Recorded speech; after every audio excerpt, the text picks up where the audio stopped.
We'll read from Genesis chapter 18 verse 14. ஆதியாகமம் 18ஆம் அதிகாரம் 14ஆம் வசனத்தை நாம் வாசிப்போம். கர்த்தரால் ஆகாத காரியம் உண்டோ? Is anything too hard for the Lord?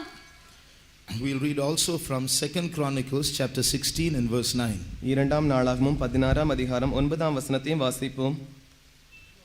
தம்மை பற்றி உத்தம இருதயத்தோடு இருக்கிறவர்களுக்கு தம்முடைய வல்லமை விளங்க பண்ணும்படி கர்த்தருடைய கண்கள் பூமி எங்கும் உலாவிக் கொண்டிருக்கிறது. போதும். For the eyes of the Lord run to and fro throughout the whole earth to show himself strong in the behalf of them whose heart is perfect toward him. Praise the Lord. கர்த்தருக்கு ஸ்தோத்திரம். Our God is not dead. நம்முடைய தேவன் மரித்தவர் அல்ல. Our God has not changed. நம்முடைய தேவன் மாறாதவர். Our God has not become powerless. நம்முடைய தேவன் வல்லமை அற்றதான தேவன் அல்ல. Our God has not grown old and become weak. நம்முடைய தேவன் ஏதோ வயதாகிவிட்டு அதன் மூலமாக பலவீனம் அடைந்தவர் அல்ல.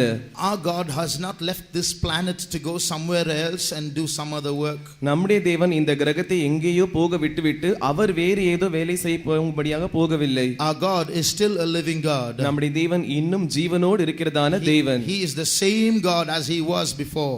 அவர் இதற்கு முன்பாக எப்படி இருந்தாரோ அதே தேவனாக இன்றும் திகழுகிறார். He has the same power that he always had. அவருக்கு எப்பொழுதும் என்ன வல்லமை இருந்ததோ அதே வல்லமை இன்றும் அவருக்கு இருக்கிறது. And his eyes are still running to and fro throughout the whole earth to reveal his power. அது மாத்திரமல்ல, தம்முடைய வல்லமை விளங்க பண்ணும்படியாக அவருடைய கண்களானது பூமி எங்கும் சுற்றி உலாவிக் கொண்டிருக்கிறது. And his eyes are upon this place to show his power. அது மாத்திரமல்ல, அவருடைய கண்களானது தம்முடைய வல்லமையை இந்த இடத்தில் விளங்க பண்ணும்படியாக இங்கே பதிக்கப்பட்டிருக்கிறது. In these 3 days of meetings we can hear his voice resounding, is anything too hard for me?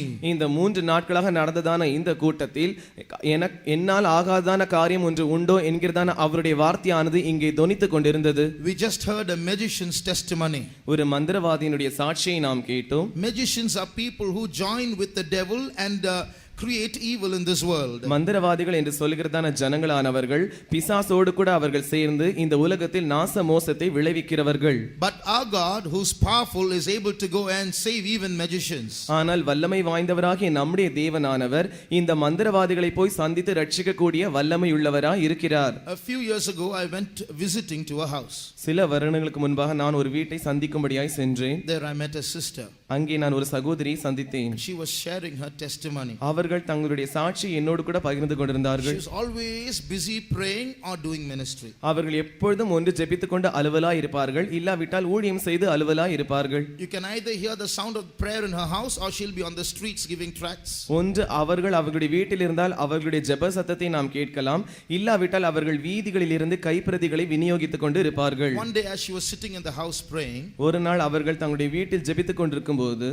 one man walked into the house. ஒரு மனுஷன் வீட்டிற்குள் வந்தார். He said, I'm a magician.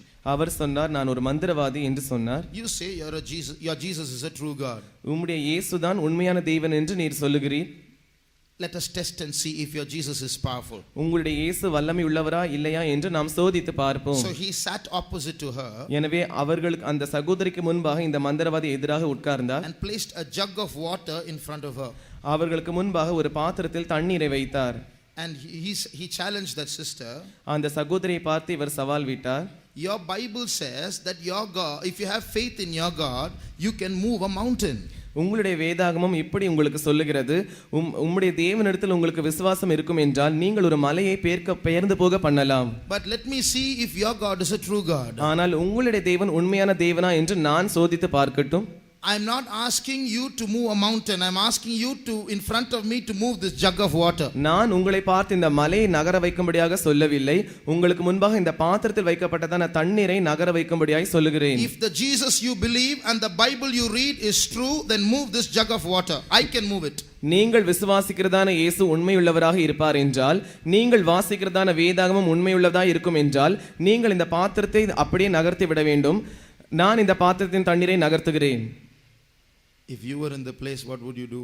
அந்த இடத்தில் நீங்கள் இருப்பீர்கள் என்றால் நீங்கள் என்ன செய்திருப்பீர்கள்? You would have developed fever that time itself. அந்த இடத்தில் அந்த நேரமே உங்களுக்கு காய்ச்சல் வந்திருக்கும். But that sister was full of faith. ஆனால் அந்த சகோதரி விசுவாசத்தினால் நிரம்பினதான ஒரு She சகோதரி. said, who said my Jesus cannot do it? My Jesus can do it. அவர்கள் சொன்னார்கள், யார் சொன்னது என்னுடைய இயேசுவினால் முடியாது என்று? என்னுடைய இயேசுவினால் முடியும். But this is not something to be done inside a room in private in front of you and me.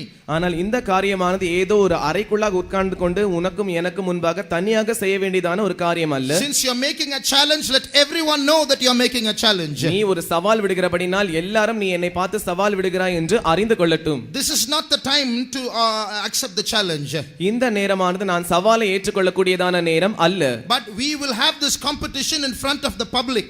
ஆனால் இந்த போட்டியை நாம் பொது ஜனங்களுக்கு முன்பாக வைத்துக் கொள்வோம். You select a ground. நீ ஒரு இடத்தை தெரிந்து கொள். You select a date. ஒரு தேதியை நீ தெரிந்து கொள். And put notices everywhere. எல்லா இடத்திலும் அதை அறிவிக்கிறதான அந்த நோட்டீஸ்களை ஒட்டிவிடு. And say that there is such a contest going on. இப்படிப்பட்டதான ஒரு போட்டி போய் கொண்டிருக்கிறது என்று நீ அவர்களிடத்தில் அறிவிக்க வேண்டும். On that date you come to the ground, I will come to the ground. Put the jug of water in the middle. அந்த குறிப்பிட்ட நாளில் நீயும் அந்த இடத்திற்கு வர வேண்டும், நானும் அந்த இடத்திற்கு வருவேன். அந்த பாத்திரத்தின் தண்ணீரை நாம் முன்பாக 2 பேருக்கு முன்பாக வைப்போம். And then we'll see if my God is alive or not. அதற்கு பிறகு என்னுடைய தேவன் உயிரோடு இருக்கிறாரா இல்லையா என்று நாம் பார்ப்போம். The magician accepted the challenge. மந்திரவாதி இந்த சவாலை ஏற்றுக்கொண்டான். After a few days கொஞ்ச நாட்கள் கழித்து he came back to the house அவன் மறுபடியும் வீட்டிற்கு திரும்பி வந்தான். and said, sister, I'm scared. சகோதரியே, எனக்கு பயமா இருக்கிறது என்று அவன் சொன்னான். I'm not accepting the challenge. நான் இந்த சவாலை ஏற்றுக்கொள்ளவில்லை. And he cancelled the program and the competition. அவன் அந்த போட்டியும் நிகழ்ச்சியையும் ரத்து செய்து விட்டான். Today he's a saved person. இன்று அவர் ஒரு ரட்சிக்கப்பட்ட நபராய் இருக்கிறார். He is going with that sister distributing tracts. இப்பொழுது அந்த சகோதரியோடு கூட அவரும் சேர்ந்து கொண்டு கைப்பிரதிகளை விநியோகிக்கிறார். Is there anything too hard for the Lord? கர்த்தரால் ஆகாத காரியம் உண்டோ? Our God is a specialist in difficulties. நம்முடைய தேவன் கஷ்டங்களமான காரியங்களில் அவர் நிபுணராய் இருக்கிறார். Our God is a specialist in impossibilities. நம்முடைய தேவன் அசாத்தியமான காரியங்களில் நிபுணராய் இருக்கிறார். Someone was expressing how powerful our God is. நம்முடைய தேவன் எவ்வளவு வல்லமையுள்ளவர் என்பதை பற்றி ஒருவர் விளக்கிக் கொண்டிருந்தார். He was saying, அவர் இப்படி சொன்னார். Jesus went to the tomb of Lazarus and said, Lazarus, come forth. இயேசுவானவர் லாசருவினுடைய கல்லறைக்கு முன்பாக சென்று லாசருவே வெளியே வா என்று அழைத்தார். Jesus had to specify the name of Lazarus. இயேசுவானவர் லாசரு என்கிறதான பெயரை குறிப்பாய் சொல்ல வேண்டியதாய் இருந்தது. You know why?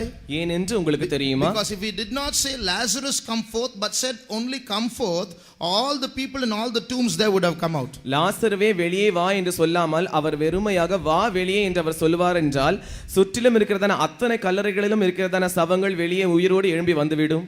So powerful is our God. அந்த அளவுக்கு வல்லமை வாய்ந்ததான தேவன் நம்முடைய தேவன். Is there anything too hard for the Lord? கர்த்தரால் ஆகாத காரியம் உண்டோ? That same God, unchanging God, all powerful God is in our midst today.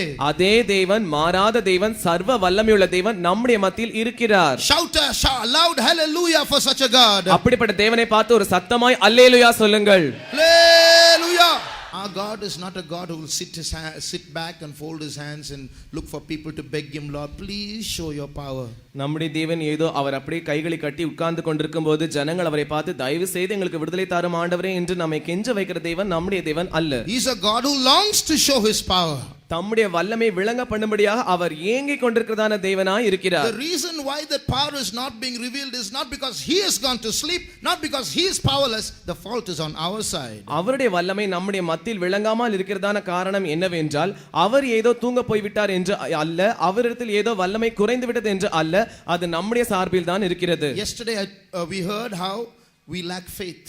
நேற்று நம்முடைய ஜீவித்தில் எப்படி விசுவாசம் குறைவா இருக்கிறது என்பதை பற்றி நாம் கேட்டோம். Today we will see how we require one more requisite. இன்று நமக்கு இன்னொரு தேவை என்னவா இருக்கிறது என்பதை பற்றி நாம் கேட்போம். This verse we just read. இப்பொழுது நாம் வாசித்ததான வசனம், The Lord is looking for a chance to show his power provided you walk uprightly before him. தேவனானவர் தம்முடைய வல்லமை விளங்க பண்ணும்படியாக அவர் ஒரு தருணத்தை எதிர்பார்த்து கொண்டிருக்கிறார். அதோடு கூட நீங்கள் செம்மையானவர்களாக இருக்கிறீர்களா இல்லையா என்று பார்த்து அதற்கேற்றவாறு அவர் கிரியை செய்யும்படியாக. His eyes are traveling throughout the whole earth looking for upright people to show his power through them.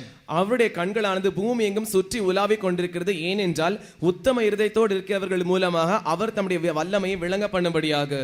Now What is this word uprightness? இந்த உத்தமம் என்று சொன்னால் இதனுடைய அர்த்தம் என்ன? There are many ways you can explain it. இதை பற்றி பல வழிகளில் நீங்கள் விவரிக்கலாம். One way you can define uprightness is love for the truth. உத்தமத்தை பற்றி நாம் சொல்லுகிறதான ஒரு விளக்கம் என்னவென்றால் சத்தியத்தின் மேல் உள்ளதான ஒரு பிரியம். We must all understand there is something called truth. நாம் யாவரும் சத்தியம் என்று ஒன்று இருக்கிறதை விளங்கிக் கொள்ள வேண்டும். Either God exists or he does not exist. One of the two has to be a truth. தேவன் இருக்கிறாரா இல்லையா இவைகள் இரண்டிலுமே ஏதோ ஒன்று உண்மையானதா இருக்க வேண்டும். Either there is one God or there are many gods. One of these has to be or there is no God. One of them has to be a truth. ஒரு தேவன் இருக்கிறாரா இல்லாவிட்டால் பல வகையான தேவர்கள் இருக்கிறார்களா இல்லாவிட்டால் தேவனே இல்லையா என்கிறதான இந்த மூன்று காரியங்கள் ஏதோ ஒன்று உண்மையா இருக்க வேண்டும். Is there a heaven or is there no heaven? Either there has to be a heaven or there has to be no heaven. One of them has to be a truth. பரலோகம் இருக்கிறதா இல்லையா இல்லாவிட்டால் பரலோகம் இருக்க வேண்டுமா இல்லாவிட்டால் இருக்க வேண்டாமல் இருக்க வேண்டுமா என்கிறதான இந்த இரண்டு காரியங்களில் ஏதோ ஒன்று உண்மையானது. Is there a hell or is there not a hell? Either there is a hell or there is no hell. One of them has to be a truth. நரகம் இருக்கிறதா இல்லையா என்கிறதான இந்த இரண்டு காரியங்களில் ஏதோ ஒன்று உண்மையானதா இருக்க வேண்டும். How do we know what is the truth? எது உண்மை என்பதை பற்றி நாம் எப்படி அறிவோம்? For that we need an upright heart. அதற்காக நமக்கு ஒரு உத்தம இருதயம் அவசியம். We need a love for the truth. சத்தியத்தின் மேல் நமக்கு ஒரு பிரியம் உண்டாக வேண்டும். That means a readiness to accept the truth whatever the truth is. அதனுடைய அர்த்தம் என்னவென்றால் சத்தியம் என்னவாக இருக்கிறதோ அதை அப்படியே ஏற்றுக்கொள்ளக்கூடியதான ஒரு ஆயத்தமான மனது. Which means our heart should not be tilted to one side. இதற்குரிய அர்த்தம் என்னவென்றால் நம்முடைய இருதயமானது ஒரு பக்கமாக சாய்ந்து விடக்கூடாது. Whatever the truth is, we should be ready to receive it. சத்தியம் என்னவாக இருக்கிறதோ அதை நாம் அப்படியே ஏற்றுக்கொள்வதற்கு ஆயத்தமாய் இருக்க வேண்டும். But these are the days when this uprightness is reducing in this world. ஆனால் இந்த நாட்களில் இந்த உலகத்தில் இந்த உத்தமமானது குறைந்து கொண்டே போகிறது. If you go to today, people are talking like this. இன்று ஜனங்கள் இப்படி பேசிக் கொள்ளுகிறார்கள். When the Bible says Jesus is the only God. இயேசு மாத்திரமே ஒரே தேவன் என்று வேதம் சொல்லும்போது, when the Bible says Jesus is the only way for salvation, இயேசு மாத்திரம் தான் ரட்சிப்பிற்கு வழியா இருக்கிறார் என்று வேதம் சொல்லும்போது, when we say there is no other way to heaven besides Jesus, இயேசு அல்லாமல் பரலோகத்துக்கு போவதற்கு வேறு வழி இல்லை என்று நாம் சொல்லும்போது, people don't like to hear that. ஜனங்கள் இதை கேட்பதற்கு விருப்பப்படுகிறதில்லை. They said you should not say that. நாம் அதை சொல்லக்கூடாது என்று அவர்கள் நினைக்கிறார்கள். We must learn to accept everybody's views. மற்ற எல்லாருடைய கண்ணோட்டங்களையும் நாம் ஏற்றுக்கொள்ள வேண்டும் என்று அவர்கள் நினைக்கிறார்கள். We must learn to respect every religion. எல்லா மதத்தையும் நாம் மதிக்க கற்றுக்கொள்ள வேண்டும் என்று அவர்கள் விரும்புகிறார்கள். We must learn to respect everybody's views. எல்லாருடைய கண்ணோட்டங்களையும் நாம் மதிக்க வேண்டும் என்று அவர்கள் விரும்புகிறார்கள். We should not insist on one particular thing all the time. எப்பொழுது பார்த்தாலும் ஒரு குறிப்பிட்ட காரியத்தை பற்றி நாம் சாதிக்க கூடாது என்று அவர்கள் நினைக்கிறார்கள். I have two questions to ask them. அவர்களை பார்த்து நான் கேட்பதற்கு எனக்கு இரண்டு கேள்விகள் இருக்கிறது. They say you must respect every view. அவர்கள் சொல்லுகிறார்கள் நீங்கள் எல்லா கண்ணோட்டத்தையும் மதிக்க வேண்டும்.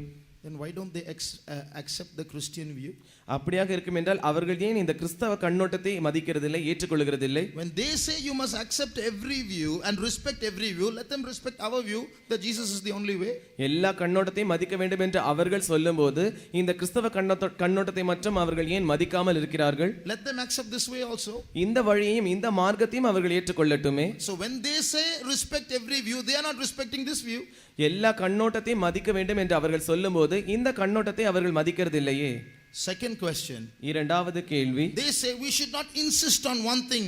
அவர்கள் சொல்லுகிறார்கள் ஒரு குறிப்பிட்ட காரியத்தை நீங்கள் சாதித்து பேசக்கூடாது. But when they say that, they are trying to insist one thing, isn't it? அவர்கள் இதை சொல்லும்போது அவர்களே ஏதோ ஒரு குறிப்பிட்ட காரியத்தை சாதித்து தான் பேசுகிறார்கள். Why should you insist? நீங்கள் ஏன் அதை சாதிக்க வேண்டும்? Why should you insist that we should not insist? While you are saying don't insist, you are insisting. நாங்கள் சாதித்து பேசக்கூடாது என்று நீங்கள் சொல்லும்போது நீங்களே அதை சாதித்து பேசுகிறவர்களாய் இருக்கிறீர்கள். So this is the new generation that is coming up. இதுதான் புதியதாக வந்து கொண்டிருக்கிறதான தலைமுறை. A generation that does not love the truth. சத்தியத்தை நேசிக்காமல் இருக்கிறதான ஒரு தலைமுறை. People who are ready to accept everything as long as we are one, even if it's lies. பொய்யாக இருந்தாலும் கூட நாம் எந்த அளவுக்கு ஜனங்களோடு கூட ஒன்றாக சேர்ந்து இருக்கிறோமோ அது வரைக்கும் ஜனங்கள் நம்மை ஏற்றுக்கொள்வதற்கு ஆயத்தமா இருக்கிறார்கள். The Bible speaks of willing ignorance. வேதம் சொல்லுகிறது அவர்கள் மனதார அறியாமல் இருக்கிறார்கள் என்று. No need to read that verse. It's in 2 Peter 3:5. The Bible says a group of people are willingly ignorant in the last days. வாசிக்க வேண்டாம். 2 பேதுரு 3 அதிகாரம் 5 வசனத்தில் இருக்கிறது, கடைசி நாட்கள் ஜனங்கள் மனதார அறியாமல் இருப்பார்கள் என்று அங்கே எழுதப்பட்டிருக்கிறது. What does that mean? அதனுடைய அர்த்தம் என்ன? To be ignorant means I don't know. அறியாமல் இருப்பது என்று சொல்லுவது எனக்கு தெரியாது என்பது. To be willingly ignorant means மனதார அறியாமல் இருப்பது என்று சொல்லும்போது I don't want to know. எனக்கு அறிவதற்கு விருப்பம் இல்லை. So that both are different. இந்த இரண்டு காரியங்களுக்கும் இடையே வித்தியாசம் இருக்கிறது. I don't know is different. I don't want to know is different. எனக்கு தெரியாது என்பது வித்தியாசமானது, எனக்கு தெரிய வேண்டியதான அவசியம் எனக்கு இல்லை என்று சொல்வது அதை காட்டிலும் வித்தியாசமானது. So these days people are arising who don't want to know the truth. எனவே இந்த நாட்களில் சத்தியம் வேண்டாம் என்று சொல்லுகிறதான ஜனங்கள் எழும்பிக் கொண்டிருக்கிறார்கள். One day a Christian met an atheist. ஒரு நாள் ஒரு கிறிஸ்தவன் ஒரு நாத்திகவாதியை சந்தித்தார். And the Christian asked the atheist, அந்த கிறிஸ்தவர் அந்த நாத்திகவாதியை பார்த்து கேட்டார், give me half an hour. எனக்கு அரை மணி நேரம் அவகாசம் கொடுங்கள். In half an hour I will prove to you that God exists. அரை மணி நேரத்தில் தேவன் உண்மையாகவே இருக்கிறார் என்று நான் உங்களுக்கு நிரூபிக்கிறேன். If I prove to you that God exists, will you accept God? தேவன் இருக்கிறார் என்று நான் உங்களுக்கு நிரூபிப்பேன் என்றால் நீங்கள் தேவனை ஏற்றுக்கொள்வீர்களா? The atheist said no. அப்பொழுது அந்த நாத்திகவாதி சொன்னான், நான் ஏற்றுக்கொள்ள மாட்டேன். So you see there, even though a proof is given, the heart does not want to accept. That is called willing ignorance. I don't want to know. எனவே இங்கே நீங்கள் பார்க்கும்போது அங்கே நிரூபணம் அவனுக்கு கொடுக்கப்பட்டாலும் கூட ஏற்றுக்கொள்ளக்கூடியதான ஒரு மனது அவருக்கு இல்லை. எனவே மனதார அறியாமல் இருக்கிறார்கள். அறிய வேண்டும் என்கிறதான விருப்பமும் அவர்களுக்கு இருக்கிறதில்லை. People through education they think they are becoming so intelligent, they don't want to know the truth. ஜனங்கள் தங்கள் பெற்றிருக்கிறதான கல்வியின் மூலமாக மிகவும் புத்திசாலிகள் என்று நினைத்துக் கொள்கிறார்கள். அதன் மூலமாக அவர்கள் சத்தியம் வேண்டாம் என்று விலக்கி வைக்கிறார்கள். So the sincerity of the heart, the uprightness of the heart is reducing day by day amongst people. எனவே இருதயத்தில் இருக்கிற உத்தமமும் செம்மையும் ஜனங்கள் மத்தியில் நாளுக்கு நாள் குறைந்து கொண்டே போகிறது. If anyone is here who has come newly, எனவே இங்கே யாராவது ஒருவர் புதிதாக இங்கே வந்திருப்பீர்கள் என்றால் I request you, please let us set our heart right. If the truth is given here, let us accept it as the truth. நான் உங்களை பார்த்து தயவாய் வேண்டிக் கொள்கிறேன், நாம் நம்முடைய இருதயங்களை சரிப்படுத்தி செம்மையாக்கிக் கொள்வோமாக. இங்கே சத்தியமானது போதிக்கப்பட்டால் அதை நாம் அப்படியே ஆயத்தமாய் ஏற்றுக்கொள்வோமாக. If there is no God, if there is no heaven, if there is no hell, let's enjoy life. We are returning to the dust. தேவன் இல்லாவிட்டால், பரலோகம் என்று ஒன்று இல்லாவிட்டால், நரகம் என்று ஒன்று இல்லாவிட்டால் நாம் வாழ்க்கை சந்தோஷமாய் அனுபவிக்கலாம். நீங்கள் கடைசியில் தூளுக்கு திரும்புவீர்கள். But if God is there, if heaven is true, if hell is true, ஆனால் தேவன் இருக்கிறார் என்பது உண்மை என்றால், பரலோகம் உண்மையாய் இருக்கும் என்றால், நரகம் உண்மையாய் இருக்கும் என்றால், if your heart is sincere and upright, God will show it to you. உங்களுடைய இருதயமானது உத்தமமும் செம்மையுமாய் இருக்கும் என்றால் தேவன் அந்த வழியை உங்களுக்கு காண்பிப்பார். If you want to know who God is, he will show it to you. தேவன் யார் என்று அறிய வேண்டும் என்று நீங்கள் விரும்பினால் தேவன் அதை உங்களுக்கு காண்பிப்பார். If you want to know about heaven and hell, he will show it to you. பரலோகத்தை பற்றியும் நரகத்தை பற்றியும் நீங்கள் அறிய வேண்டும் என்று விரும்பினால் தேவனே அதை உங்களுக்கு காண்பிப்பார். But for that you need a heart that is upright, a heart that loves the truth. அதற்காக உங்களுக்கு ஒரு செம்மையான உத்தமமுள்ள இருதயம் தேவை.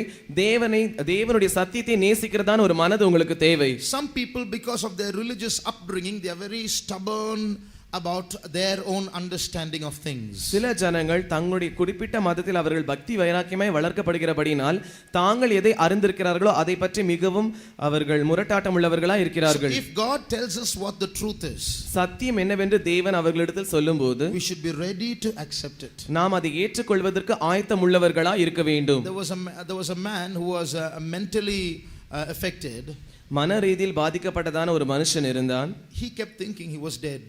அவன் தான் மரித்து போய்விட்டேன் என்று அவன் நினைத்துக் கொண்டிருந்தான். He kept telling everyone, I'm dead. நான் செத்து போய்விட்டேன் என்று அவன் எல்லாரிடத்திலும் சொல்லிக் கொண்டிருந்தான். Everybody asked him, then how are you talking and so on. He wouldn't accept the truth. No, I'm dead. அப்பொழுது எல்லாரும் அவனை பார்த்து, நீ செத்து போய்விட்டால் எப்படி நீ பேசிக் கொண்டிருக்கிறாய் என்று கேட்கும்போது அவன் அந்த உண்மையை ஏற்றுக்கொள்ளாமல், இல்லை நான் செத்து போய்விட்டேன் என்று சொல்லிக் கொண்டிருந்தான். Then finally they tried to, the doctors and psychiatrists got together and made a plan. கடைசியாக மருத்துவர்களும் மனோதத்துவ நிபுணர்களும் ஒன்றாக சேர்ந்து ஒரு திட்டம் போட்டார்கள்.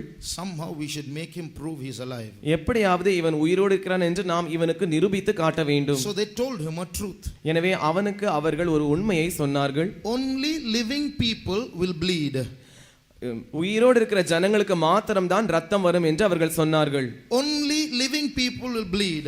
உயிரோடு இருக்கிற ஜனங்களுக்கு மாத்திரம்தான் ரத்தம் வரும் என்று அவர்கள் சொன்னார்கள். So only if a person is alive, if you cut him, will he bleed? Otherwise he won't bleed. ஒரு மனுஷன் உயிரோடு இருந்து அவனை நாம் வெட்டுவோம் என்றால் அவனுக்கு மாத்திரம்தான் ரத்தம் வரும். அவன் உயிரோடு இல்லாமல் இருந்தால் அவனுக்கு ரத்தம் வராது. Every day they kept repeating that sentence to him. ஒவ்வொரு நாளும் அவர்கள் அவனுக்கு அந்த வாக்கியத்தை மறுபடியுமாய் சொல்லிக்கொண்டே இருந்தார்கள். Till finally it went into his head. கடைசியாக அது அவனுடைய மனதிற்குள் சென்றது. They said, say it with us, only living people bleed. அவர்கள் அவனை பார்த்து சொன்னார்கள், நீ எங்களோடு கூட சேர்ந்து சொல்லு, உயிரோடு இருக்கிறவனுக்கு மாத்திரம்தான் ரத்தம் வரும். He said, only living people bleed. அப்பொழுது அவன் சொன்னான், உயிரோடு இருக்கிறவர்களுக்கு மாத்திரம்தான் ரத்தம் வரும். So they made him repeat it many times. அவர்கள் தொடர்ந்து அவனை மறுபடியுமாய் சொல்ல வைத்தார்கள். Then they asked him, do you accept that this is true? அப்பொழுது அவர்கள் அவனை பார்த்து, இது உண்மை என்று நீ ஒத்துக்கொள்ளுகிறாயா என்று கேட்டார்கள். He said, yes, it is true. அப்பொழுது அவன் சொன்னான், ஆம் உண்மைதான். Immediately one doctor took a blade and cut his hand. உடனே ஒரு மருத்துவர் கத்தி எடுத்து அவனுடைய கையில் வெட்டினார். He started bleeding. அவனுக்கு ரத்தம் வழிய ஆரம்பித்தது. Now what do you say? இப்பொழுது நீ என்ன சொல்லுகிறாய்? He said, even dead people bleed. அவன் சொன்னான், இல்லை, மரித்த ஜனங்களுக்கு கூட ரத்தம் வரும். So all their plans was failed. எனவே அவர்களுடைய எல்லா திட்டங்களும் தோல்வி அடைந்தது. So he was stubbornly sticking to his truth. I am dead. No matter what you prove, I am dead. எனவே அவனுக்கு என்ன உண்மையாக தோன்றினதோ அந்த உண்மையை அவன் சாதித்துக் கொண்டிருந்தான். நான் செத்து போய்விட்டேன் என்று அதே அவன் சாதித்துக் கொண்டிருந்தான். Like this, if we stubbornly, unreasonably cling to our own understanding, இதை போலவே நாம் நம்முடைய விளக்கத்திற்கு ஏற்றவாறு பிடிவாதமாக அந்த விளக்கத்தை பற்றி பிடித்துக் கொண்டிருப்போம் என்றால், even if it is a lie, I'll believe it because my parents taught it to me. அது பொய்யாக இருக்கும் என்றாலும் கூட என்னுடைய பெற்றோர்கள் எனக்கு கற்றுக் கொடுத்தார்களே, எனவே நான் அதை பின்பற்றுகிறேன். The power that exists behind the truth will not work in our lives. சத்தியத்திற்கு பின்பாக கிரியை செய்கிறதான அந்த வல்லமையானது நம்முடைய வாழ்க்கையில் கிரியை செய்யாது. There's a verse in the Bible, God himself said it. வேதத்தில் ஒரு வசனம் இருக்கிறது, அதை தேவன் தாமே சொல்லி இருக்கிறார். Men loved darkness rather than the light. மனுஷர்கள் வெளிச்சத்தை காட்டிலும் அவர்கள் இருளை நேசித்தார்கள். Men loved darkness rather than the light. மனுஷர்கள் வெளிச்சத்தை நேசிப்பதை காட்டிலும் இருளை நேசித்தார்கள். Men love lies rather than the truth. மனுஷர்கள் சத்தியத்தை நேசிப்பதை காட்டிலும் பொய்களை நேசித்தார்கள். That is the state of the world today. இதுதான் இன்றைய உலகத்தினுடைய நிலவரமாய் இருக்கிறது. They don't want to listen. அவர்களுக்கு செவி கொடுப்பதற்கு விருப்பம் இல்லை. That's why the Bible says in the last days people will come with itching ears. They will not listen to the truth, but they will turn aside to fables. எனவேதான் அந்த வேதமானது இப்படிப்பட்ட ஒரு வசனத்தை சொல்லுகிறது. கடைசி நாட்கள் ஜனங்கள் செவித்தின உள்ளவர்களாய் இருப்பார்கள். அவர்கள் உண்மைக்கு இடம் கொடாமல் அவர்கள் கட்டுக்கதைகளுக்கு சாய்ந்து போகும் காலம் வரும். So people will rather believe fables, stories, lies rather than what is real.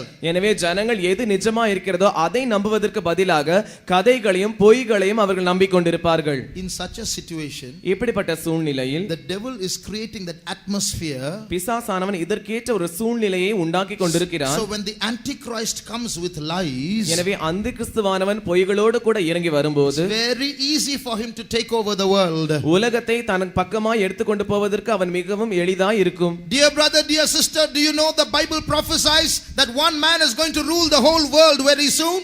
அருமையான சகோதரனே சகோதரியே, வேதமானது இப்படிப்பட்ட ஒரு தீர்க்க தரிசனத்தை உரைத்திருக்கிறது என்று உங்களுக்கு தெரியுமா? ஒரு மனுஷன் இந்த உலகத்தை ஆளுகை செய்ய போகிறான் என்று உரைத்திருக்கிறது. To come to power, he has to utter a lot of lies.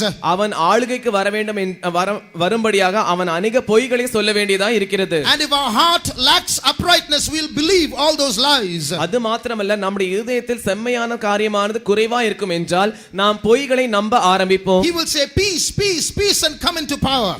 அவன் ஜனங்களிடத்தில் சமாதானம் சமாதானம் என்று சொல்லி ஆட்சிக்கு வருவான். And everybody will accept him. எல்லாரும் அவனை ஏற்றுக்கொள்வார்கள். And the moment he sits to rule, it will be war, war, war after that. அவன் உட்கார்ந்து ஆளுகை செய்கிறதான அந்த நிமிஷம் தொடங்கி அதற்கு பிறகு உலகம் முழுவதும் யுத்தங்கள் யுத்தங்கள் என்று ஆரம்பிக்கும். The whole world is ready to accept that great deception. முழு உலகமும் அந்த வஞ்சகத்தை ஒத்துக்கொள்வதற்கு ஆயத்தமாய் இருக்கிறது. But God has brought you here to tell you the truth. ஆனால் தேவனோ உங்களுக்கு சத்தியத்தை சொல்லும்படியாக இங்கே உங்களை அழைத்து கொண்டு வந்திருக்கிறார். One day there was a pastor who in a period of time kept on speaking about holiness and overcoming life. ஒரு முறை ஒரு பாஸ்டர் கொஞ்ச காலங்களாக பரிசுத்தத்தை பற்றியும் ஜெயஜீவத்தை பற்றியும் தொடர்ந்து பிரசங்கம் பண்ணி கொண்டே இருந்தார். He kept on pressing on that point. அவர் தொடர்ந்து அந்த காரியத்தை பற்றி அவர் சொல்லிக் கொண்டே இருந்தார். After the meeting was over, கூட்டம் முடிந்த பிறகு one of the listeners started criticizing the pastor. அதை கவனித்ததான ஒருவர் பாஸ்டரை விமர்சனம் பண்ண ஆரம்பித்தார். What's this pastor always saying holiness, holiness, overcoming life? என்ன இந்த பாஸ்டர் எப்பொழுது பார்த்தாலும் பரிசுத்தம் பரிசுத்தம் ஜெயஜீவம் என்று சொல்லிக் கொண்டிருக்கிறார்? Something is wrong with his life. That's why he's keeping on saying that. அவருடைய வாழ்க்கையில் தான் ஏதோ தவறு இருக்கிறது போல் இருக்கிறது. எனவே தான் அவர் இதை தொடர்ந்து சொல்லிக் கொண்டிருக்கிறார். But the truth was, ஆனால் சத்தியம் என்னவென்றால் something was wrong with that believer's life. அந்த விசுவாசியினுடைய ஜீவித்தில் ஏதோ ஒரு தவறு இருந்தது. I knew him personally. நான் அவரை தனிப்பட்ட விதத்தில் அறிவேன். But why did he criticize the pastor? ஆனால் அவர் ஏன் அந்த பாஸ்டரை விமர்சனம் செய்தார்? There is a saying in English, if you don't like the message, attack the messenger. ஆங்கிலத்தில் இப்படிப்பட்ட ஒரு பழமொழி இருக்கிறது. பிரசங்கமானது உங்களுக்கு செய்தி உங்களுக்கு பிடிக்காவிட்டால் செய்தியாளரை நீங்கள் தாக்க வேண்டும். If you don't like the message, attack the messenger. செய்தி உங்களுக்கு பிடிக்காமல் இருக்கும் என்றால் நீங்கள் செய்தியாளரை தாக்குங்கள். So when the message comes, எனவே செய்தியானது வரும்போது, when the truth comes, சத்தியமானது வரும்போது, instead of humbling ourselves and receiving the truth, நம்மை நாமே தாழ்த்தி சத்தியத்தை ஏற்றுக்கொள்வதற்கு பதிலாக, instead of setting our hearts right according to the truth, சத்தியத்திற்கு ஏற்றவாறு நம்முடைய இதயத்தை செம்மைப்படுத்துவதற்கு பதிலாக, our heart remains as it is, but we reject the truth, attack the speaker. நம்முடைய இதயமானது அதே நிலவரத்தில் இருக்கிறது. சத்தியத்தை தள்ளிவிட்டு நாம் அந்த பேசுகிறவரை தாக்க ஆரம்பிக்கிறோம். The time is coming when people will not love the truth. காலமானது வருகிறது, அப்பொழுது ஜனங்கள் சத்தியத்தை நேசிக்க மாட்டார்கள். When Jesus stood before Pilate, இயேசுவானவர் பிலாத்துவின் முன்பாக நின்றபோது, Jesus said, I have come to bear witness of the truth. நான் சத்தியத்தை பற்றி சாட்சி கூறும்படியாக வந்தேன் என்று சொன்னார். Then Pilate asked him, அப்பொழுது பிலாத்து அவரை பார்த்து கேட்டான், what is truth? சத்தியமாவது என்ன? Then a wonderful thing happened. அப்பொழுது ஒரு அற்புதமான காரியம் நிகழ்ந்தது. The moment Pilate asked what is truth, பிலாத்து இயேசுவை பார்த்து சத்தியமாவது என்ன என்று கேட்ட அந்த நிமிஷத்தில் தானே, what did Pilate do? பிலாத்து என்ன செய்தான்?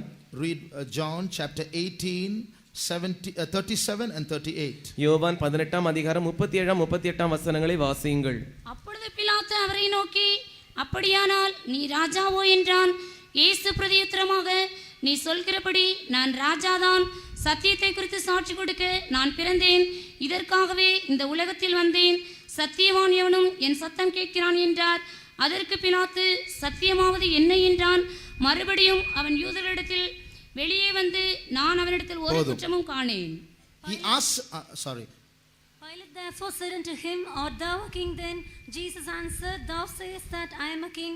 To this end was I born, and for this cause came I into the world, that I should bear witness unto the truth. Everyone that is of the truth heareth my voice. Pilate said unto him, what is truth? And when he had said this, he went out again. Here what is written? இங்கே என்ன எழுதப்பட்டிருக்கிறது? He asks a question but doesn't wait for the answer. He just walks out. இவன் ஒரு கேள்வியை கேட்டுக்கொண்டு பதிலுக்காக காத்திருக்காமல் அப்படியே நடந்து போய் விடுகிறான். This is the heart of man today. இதுதான் இன்றைய மனுஷனுக்குள் இருக்கிறதான இருதயத்தின் நிலவரம். So full of questions, so full of criticisms, but we don't want to know the answers. முற்றிலும் கேள்விகள், முற்றிலும் விமர்சனங்கள், பதிலுக்காக காத்திருக்காமல் போகிறதான ஒரு காரியம். And if the answer comes in a way we don't like, we attack the messenger. அப்படியே பதிலும் நமக்கு விரும்பாத பட்சத்தில் அருவதும் என்றால் நாம் அந்த செய்தியாளரை தாக்க ஆரம்பிக்கிறோம். If you turn to the book of Jeremiah, எரேமியாவின் புத்தகத்துக்கு வேதங்களை திருப்புங்கள். chapter 42, 42ஆம் அதிகாரம். Here we see a group of people coming to Jeremiah and saying, tell us what God has told you, we'll listen to it. இங்கே ஒரு கூட்ட ஜனங்கள் எரேமியாவின் இடத்தில் வந்து, கர்த்தர் உமக்கு என்ன சொன்னாரோ அதை எங்களிடத்தில் சொல்லுங்கள், நாங்கள் அதற்கு செவி கொடுப்போம் என்று அவர்கள் சொல்லுகிறார்கள். Chapter 42 verse 5 and 6. 42ஆம் அதிகாரம் 5ஆம் 6ஆம் வசனங்கள். அப்பொழுது அவர்கள் எரேமியாவை நோக்கி, உம்முடைய தேவனாகிய கர்த்தர் உம்மை கொண்டு எங்களுக்கு சொல்லி அனுப்பும் எல்லா வார்த்தைகளின்படியும் நாங்கள் செய்யாவிட்டால் கர்த்தர் நமக்கு நடுவே சத்தியமும் உண்மையுமாக சாட்சியாயிருக்க கடவர். அது நன்மையானாலும் தீமையானாலும் சரி, எங்கள் தேவனாகிய கர்த்தரின் சத்தத்துக்கு நாங்கள் கீழ்ப்படுவதனால் எங்களுக்கு நன்மை உண்டாகும்படி நாங்கள் உம்மை அனுப்புகிற எங்கள் தேவனாகிய கர்த்தருடைய சத்தத்துக்கு கீழ்ப்படிந்து நடப்போம் என்றார்கள். Then they said to Jeremiah, the Lord be a true and faithful witness between us, if we do not even according to all things for the which the Lord thy God shall send thee to us, whether it be for good or whether it be evil, we will obey the voice of the Lord our God to whom we will send thee. So what is written here? இங்கே என்ன எழுதப்பட்டிருக்கிறது? A group of people are coming to Jeremiah and asking, Tell us what God is saying, whether it is good or bad, we will listen. ஒரு கூட்ட ஜனங்கள் எரேமியாவினிடத்தில் வந்து கர்த்தர் நமக்கு என்ன சொன்னார் என்று எங்களிடத்தில் சொல்லுங்கள், அது நன்மையானாலும் தீமையானாலும் நாங்கள் அதற்கு கீழ்ப்படிவோம் என்று சொல்லுகிறார்கள். Jeremiah said, all right, I will declare it to you, I will keep back nothing from you. அப்பொழுது எரேமியா சொல்லுகிறார், நான் அப்படியே உங்களுக்கு எல்லா காரியங்களையும் சொல்லுகிறேன், ஒன்றையும் மறைத்து வைக்க மாட்டேன் என்று அவர் சொல்லுகிறார். And when Jeremiah finished speaking, எரேமியா பேசி முடித்த பிறகு the same people, what did they say? அதே ஜனங்கள் அவர்கள் என்ன சொல்லுகிறார்கள்? Read chapter 43 verses 1 and 2. 43ஆம் அதிகாரம் முதல் 2 வசனங்களை வாசியுங்கள். எரேமியா சகல ஜனங்களுக்கும் அவருடைய தேவனாகிய கர்த்தர் தன்னை கொண்டு அவர்களுக்கு சொல்லி அனுப்பின எல்லா வார்த்தைகளையும் சொன்னான். அவருடைய தேவனாகிய கர்த்தருடைய எல்லா வார்த்தைகளையும் அவன் அவர்களுக்கு சொல்லி முடித்த பின்பு உசையாவின் குமாரனாகிய அசரியாவும் கரேயாவின் குமாரனாகிய யோகனானும் அகங்காரிகளான எல்லா மனுஷரும் எரேமியாவை நோக்கி நீ பொய் சொல்லுகிறாய். போதும். So what is written here? இங்கே என்ன எழுதப்பட்டிருக்கிறது? They said, whatever you say, whether it's good or bad, we will listen. But at the end of the speech, after the end of what Jeremiah said, they said, no, you're telling lies. முதலாவதாக அவர்கள் எரேமியாவை பார்த்து, நீர் என்ன சொன்னாலும் நாங்கள் ஏற்றுக்கொள்கிறோம், நன்மையானாலும் தீமையானாலும் நாங்கள் அதற்கு கீழ்ப்படிவோம் என்று சொல்லுகிறார்கள். எரேமியா சொல்லி முடித்த பின்பு, இல்லை நீ பொய் சொல்லுகிறாய் என்று அவர்கள் சொல்லுகிறார்கள். God has not sent you. கர்த்தர் உம்மை அனுப்பவில்லை. So if you don't like the message, attack the messenger. எனவே உனக்கு செய்தி பிடிக்கவில்லை என்றால் செய்தியாளரை தாக்கு. They did not like the message of Jesus. அவர்களுக்கு இயேசுவினுடைய செய்தி பிடிக்கவில்லை. So they attacked the messenger. எனவே செய்தியாளரை அவர்கள் That's தாக்கினார்கள். what happened in the days of Jesus. அதுதான் இயேசுவின் நாட்களில் நடந்தது. He said, I am the way, the truth and the life. நானே வழியும் சத்தியமும் ஜீவனுமாய் இருக்கிறேன் என்று அவர் சொன்னார். Besides me, no way to go to God. என்னை அல்லாமல் தேவனிடத்துக்கு போக உங்களால் கூடாது என்று அவர் The சொன்னார். people did not like the message. ஜனங்களுக்கு அந்த செய்தி விருப்பமில்லை. So they attacked the messenger. எனவே அவர்கள் செய்தியாளரை So தாக்கினார்கள். they could not find an excuse, a reason to attack the messenger. அந்த செய்தியாளரை தாக்குவதற்கு அவர்களுக்கு எந்த சாக்கு போக்கும் எந்த காரணமும் கிடைக்கவில்லை. So they raised up false witnesses and attacked the messenger. எனவே அவர்கள் பொய் சாட்சிகளை எழுப்பி அந்த செய்தியாளரை தாக்கினார்கள். Through lies they crucified the messenger. பொய்களினால் அந்த செய்தியாளரை அவர்கள் சிலுவையில் அறைந்தார்கள். But today ஆனால் இன்று the attack on the messenger has become part of our message.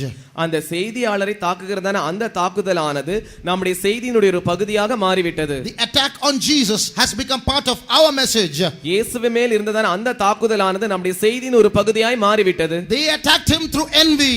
அவர்கள் பொறாமையினால் அவரை தாக்கினார்கள். They attacked him because they did not like the truth. சத்தியம் அவர்களுக்கு விருப்பமில்லாமல் இருந்தபடியினால் அவர்கள் அவரை தாக்கினார்கள். But the very attack on Jesus has become the gospel. ஆனால் இயேசுவை தாக்கியதனா அந்த தாக்குதலானது இன்று சுவிசேஷமாய் மாறிவிட்டது. They attacked him because their hearts were not upright. அவர்கள் இருதயம் செம்மையாய் இல்லாமல் இருந்தபடினால் அவர்கள் அவரை தாக்கினார்கள். But Jesus accepted it. ஆனால் இயேசுவோ அதை ஏற்றுக்கொண்டார். And he took the attack. அவர் அந்த தாக்குதலையும் எடுத்தார். They allowed him to nail him on the cross.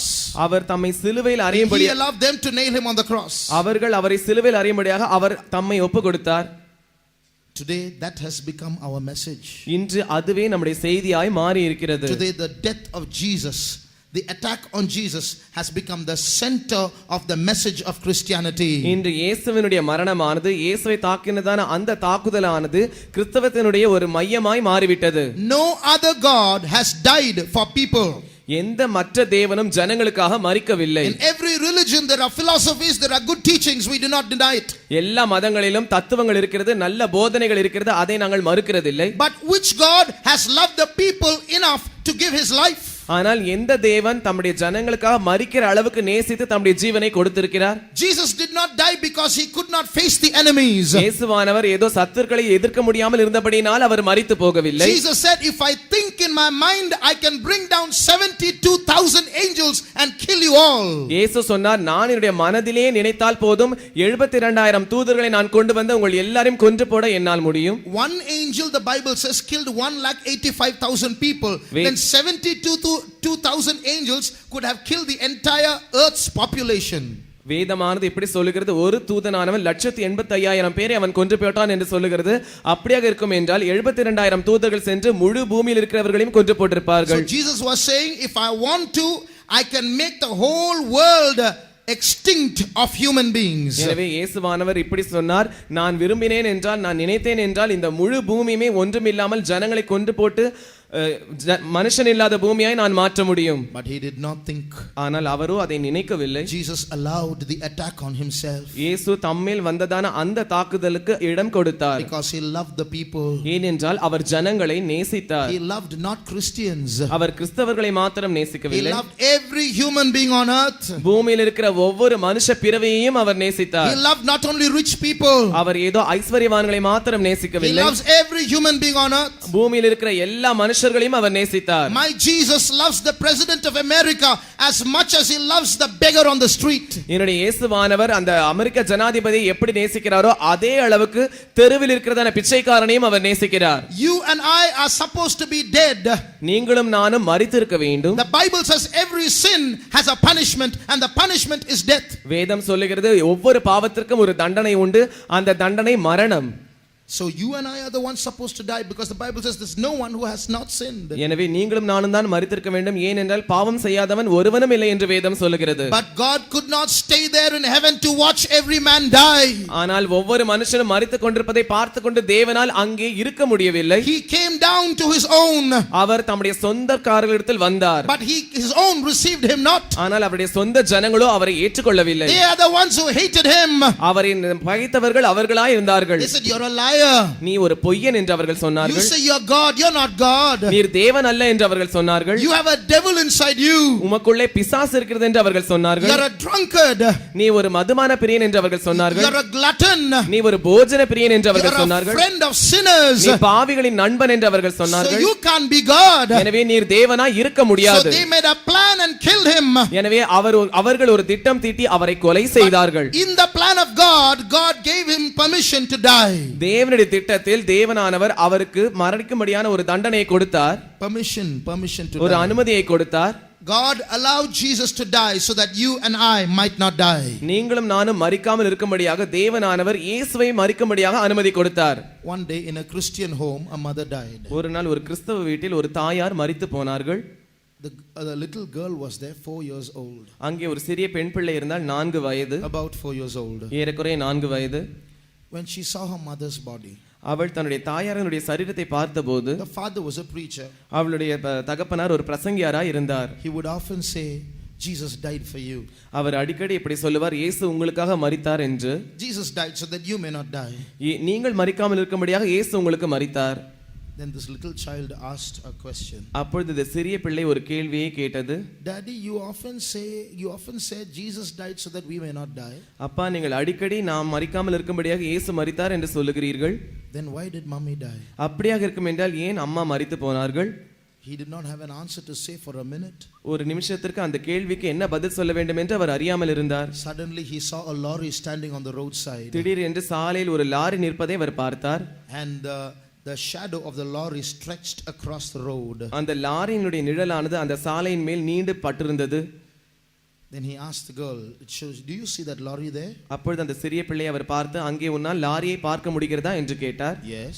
ஆம். Can you see the shadow of the lorry across the road? அந்த லாரியினுடைய நிழலை அந்த சாலையின் மேல் உன்னால் பார்க்க முடிகிறதா? Yes. ஆம்.